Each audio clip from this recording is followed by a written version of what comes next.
Welcome back. And while we're getting set up for our next round, let's go ahead and read some more donations. I have $20 from Anonymous. They say, looking forward to getting the pants scared off me by Penumbra, Faith, and Gone Golfing. Good luck to everyone. Thank you so much, Anonymous. I have $25 from Undead Yurdan. This charity is well worth the donation. It doesn't hurt that the prizes are pretty cool too. Thank you so much. The prizes are amazing. And I have $25 from Arissa. They say, gotta go fast. Great to see all these awesome speedruns. Thank you so much, Arissa. And with that, I am getting word that we are all ready for Faith Any Percent on the PC by Vynn. So I'm going to go ahead and let her take it away. Thank you very much. It's a pleasure to be here. So today, yep, it's going to be Faith. I'm going to say 3, 2, 1, and go. So what is Faith? Faith is a game about our protagonist here named John Ward. He arrived here precisely 1 year prior. This game takes place during the 80s satanic panic of North America. We were originally here with our companion Father Allred, and we were here to help a girl named Amy Martin who was suspected to be under demonic possession. We were meant to go ahead and exorcise her, however, things did not go very well. What happened 1 year prior? Well, what happened when... I'll explain him in a moment. 1 year prior, when we were trying to exorcise Amy in the basement of the the Martin residence, it went, as you would expect, terribly wrong. It is a horror game. So just, yeah, get rid of him. His name is Michael, by the way, but yeah, in a moment. The storyline is that Amy Martin was originally being exorcised by Father Allred. However, the exorcism was so distressing to the parents of Amy Martin that Father Allred requested that John Ward take them back upstairs. So he did so, calmed them down, and then said, I'm going to go back downstairs, see how everything is going on. Unfortunately, when that happened, Amy was found no longer in the chair in the basement. Father Allred was unconscious on the floor, and Amy was about to attack John. Thankfully, John escaped, but we cannot say the same for the others who were in the house. Amy had wound up actually killing both her parents and Father Allred. As you can see here, this is where the exorcism had transpired. Now, we are here to finish what we started. To finish the exorcism of Amy Martin, who will be this young lady here.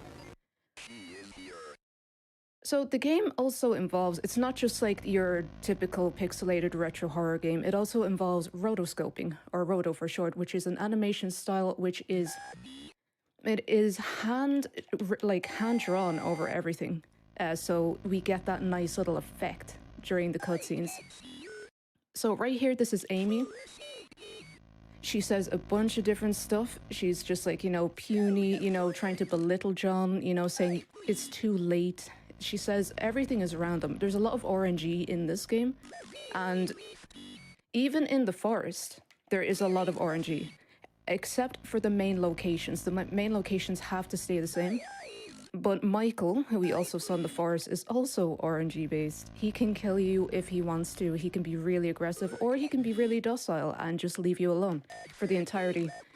Michael is explained in the README document as well, saying, by name anyway, also only glitch in the game. It is very similar to pause buffering. We just hold down our crucifix, the button to bring that up, which is our weapon.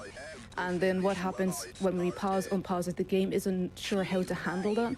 And it keeps our weapon open, but we are able to move around the entirety of the map while attacking. So I'm just going to quickly do that, and that should be fine. But Michael he is another character, and he's explained further in Chapter 2, the next area of the game. So as you can see, the demon was really having a lot of fun, unfortunately, with Amy, because she has the hole in her face. And if there's anyone eagle-eyed as well in the chat, you will also be able to see in the painting downstairs, there was a hole in everyone's face in that painting. So this is part 2. There are 3 phases to the boss battle here with Amy. And this is the second one. Thankfully, the last one is the most interesting, because it does really just show the satanic panic kind of craze that swept North America just through its symbolism, which is a very very popular symbol there, Sherry. Okay, we're probably going to need one more of this from Amy, and we'll be... Yeah, there we go. So, as you can imagine, with the satanic panic of the 80s, there is a cult involved in this game. Now, the cult is a bit mysterious, but they like to portray themselves with being drenched in red paint. Whether or not it's red paint, I'm not sure. It is never precisely explained, but we can just hope that it's red blood. But they are trying to bring about their god, and Amy was dragged into this cult. And through, obviously, as you can see, there is a dying hand coming over her face. It tries to come through people's faces. There is a ritual involved regarding that. Don't hit me, please. Thank you. But yeah, and the demon has left Amy. We have exorcised her of it. We have performed our duty to an extent. However, some things don't always go according to plan. So yeah, the more notes you pick up in the game as well, you can see one right there. We don't bother picking it up. We only pick up 2 in the entirety of the game because they are not only on track, they are also the quickest notes in the game. And we will go out of our way to get more notes, but unfortunately they're really long. So there's a lot of scrolling involved. We would wind up losing more time. So as you can see here, kill her is in reverse. There are 5 endings to this game, but there is a hidden one. There's a secret one. Also, this is the last part of the game now here. For the run. So. Michael used to be a child. Michael actually used to be a regular human individual. Also, that's time. But that is the time of the game. That is the run. It's really short, but there's so much content in the actual game that it is fantastic. This is one of my favorite games, actually, if I can say, from Itch.io. It's not only on Itch.io, but also on Steam, but yeah. When we were talking about the notes, every time you pick up a note, the more it unravels the story of Faith. And that's why it kind of weakens the boss, because you're saying to yourself, wait, I'm actually understanding what's actually going on. Maybe this isn't all that it seems, because it also explains to the character that it may not actually be what it seems. And when we get the secret ending, hopefully I might have a bit of time for that, but also, if there's any donations there, it would be fantastic. Because I'm getting way too carried away with myself. This commentary is absolutely amazing, and we do have some donations. I have $25 from your boy Travis. They say, "Don't be afraid, John. I've been obsessed with the Faith game, so I'm absolutely pumped to see it run at GDQ. Shout out to the runners and staff for all their hard work. Thank you so much." We have $25 from Astaroth. Love you guys. Keep it up. Thank you. If we have time for a couple more?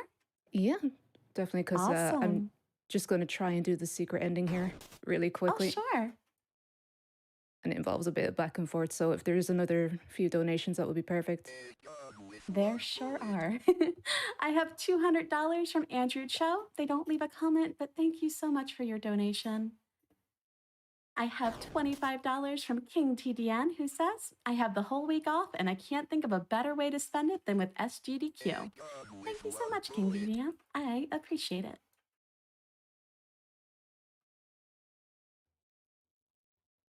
Are there any more? Just quickly, because Sure. I'm going to go straight in on this one.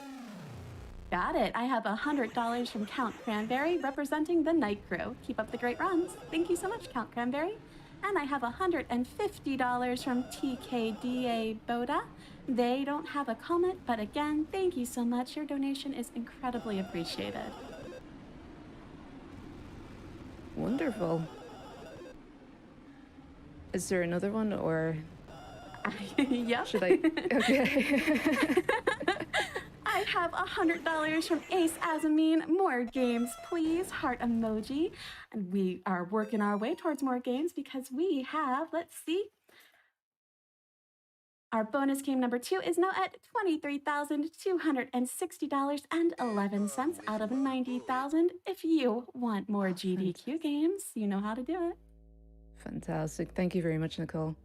That was the secret ending to the game, where that note there, you have to shoot the mirror, because I'm sure, as you've guessed, it's like, hey, the text there telling you to kill her, like kill Amy, who we were trying to help, it's in reverse. But also when you're casually playing the game, the mirror is the one thing that you can see.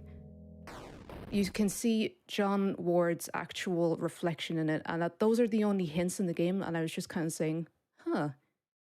Because I accidentally shot the game, or shot the gun at one point, and I was saying, I wonder if I can go back and get it again. I could. I was like, So I went back, kept shooting the mirror, and then that happened. Also, there are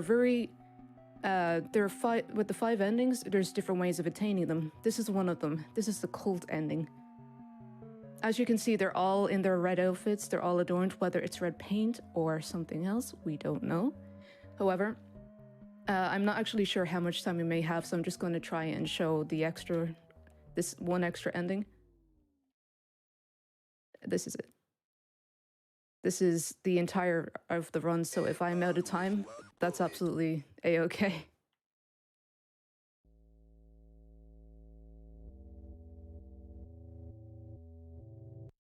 That's it. That is the run. Sorry.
And thank you so much. That was such a fun run.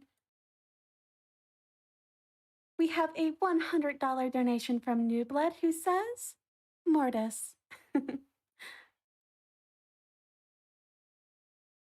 I have a $100 donation from Bobby Blackwolf. They say, wanted to throw in a donation to my best friend, Mr. Golfy. He's a friendly individual. He told me he wants to be your friend too. He has a sharp wit. He also wants Snake to wear a tuxedo because he considers Snake his friend too. Stay cozy. And if you don't know about Mr. Golfy, with a $15 minimum donation, you can be eligible to get a plush Mr. Golfy, all of your very own. Check out the super awesome prizes that we've got because there are a ton of them and they are all amazing. Just remember, Mr. Golfy is a friend.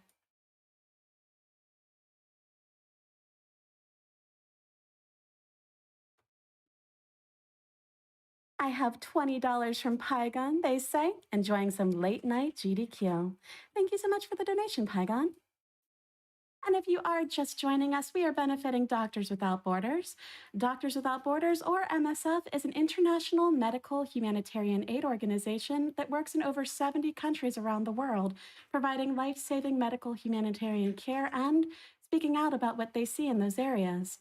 Their work aids people based solely on need, irrespective of race, religion, gender, or political affiliation. MSF relies mainly on the generosity of individual donors, with over 90% of MSF's income coming from private donors giving small amounts. And did you know that with $10, MSF can purchase 45 emergency food rations for use in a crisis or a natural disaster? Every single dollar counts, so thank you all so much for donating to this absolutely amazing cause. We are already at $312,000. Just absolutely amazing. Thank you so, so much.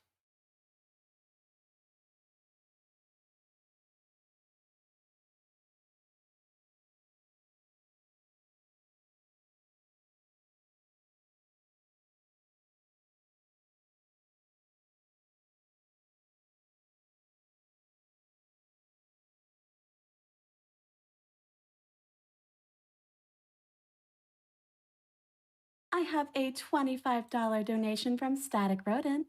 Last donation for the day. Gotta sleep and work in the morning. Looking forward to more donations and more awesome runs throughout the week. Thank you so much, Static Rodent. I have a $50 donation from the medic. Staying up for the less talked about runs like a 2:30 a.m. Penumbra trilogy run. It's exactly the kind of thing I look forward to most at GDQ events. Penumbra is one of my favorite horror series, and I always feel like Frictional could have done so much more with it. I look forward to seeing some crazy things done with it. Well, I hope you enjoyed the run. It was absolutely amazing. Such a fun run. I have a $350 donation from the Lurk Nest Monster. They say, whoops, added a couple of extra zeros. Oh well. I've been watching GDQ since 2012, and they've been the best 2 weeks every year since. It really blows my mind how far we've come, not only with how much the speedrunning tech has progressed, but with how much we're able